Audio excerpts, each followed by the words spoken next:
16 years ago on this day, we concluded the 90-day wholeness program in this place on 13th September, I think.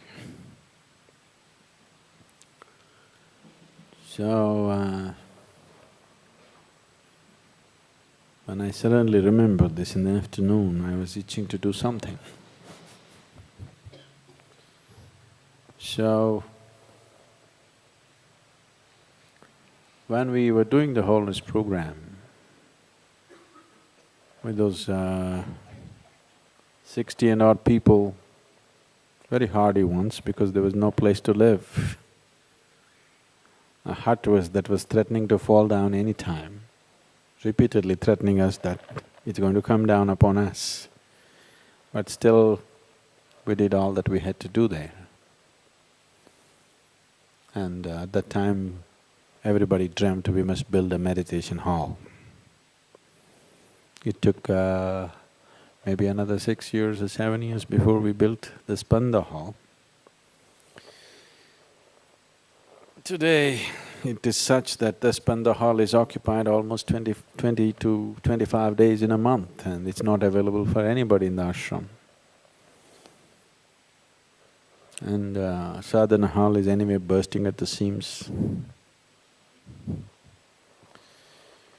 So, today we started a project called Adiyogi Alayam, a south-facing,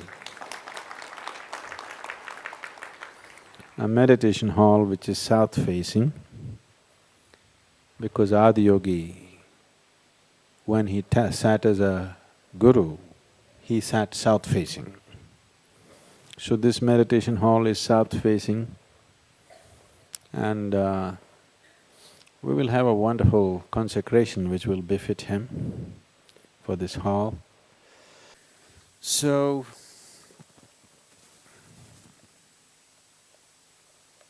you like the name, Adiyogi Alayam?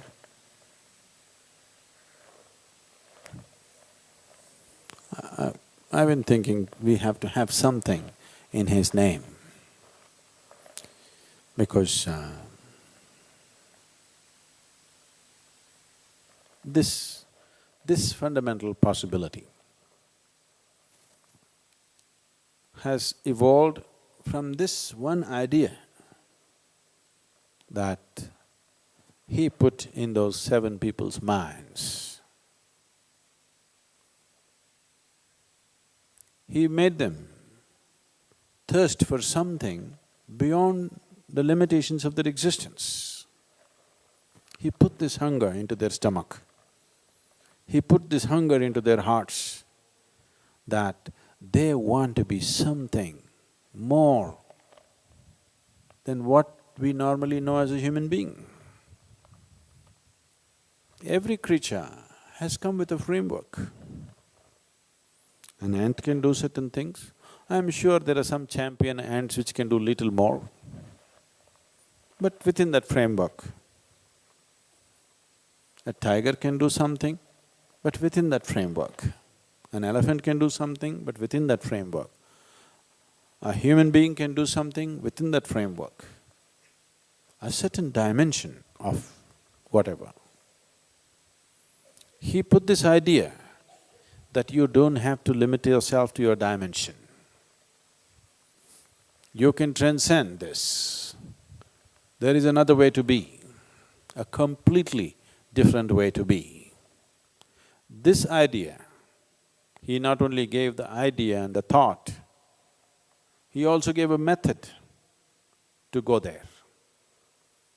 It is this one idea that a human being can strive to evolve beyond the dimension of his present existence, which is the basis of this whole civilization and culture.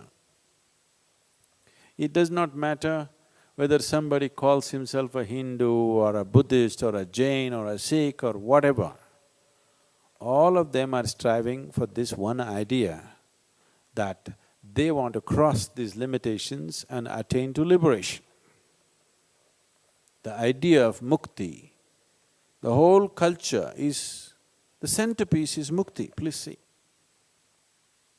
Everything that we are doing here in this culture is essentially towards that there is a possibility of transcending all limitations and getting there. There has never been a more revolutionary idea on this planet. Since his time, nobody has come up with a more revolutionary idea than this, that you can transcend the very limitation, the very dimension in which you exist. When I was in United States, somebody asked me who is one person in the Western world who has played a big role in, evolving human consciousness. Without a moment's doubt, I said Charles Darwin. They said, Charles Darwin, he's only a naturalist. I said, for the Western world, he's the one who gave the idea that you can evolve. So Charles Darwin, though in no way was he spiritual, he saw this thing in nature, that everything is evolving.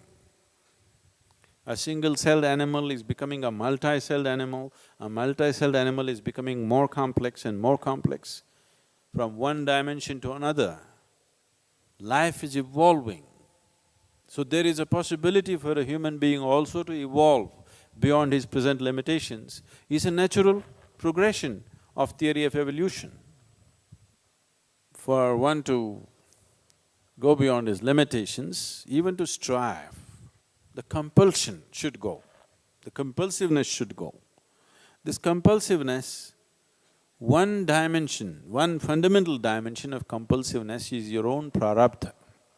Prarabdha is the allotted karma, and it is like a coiled spring, it wants to find expression.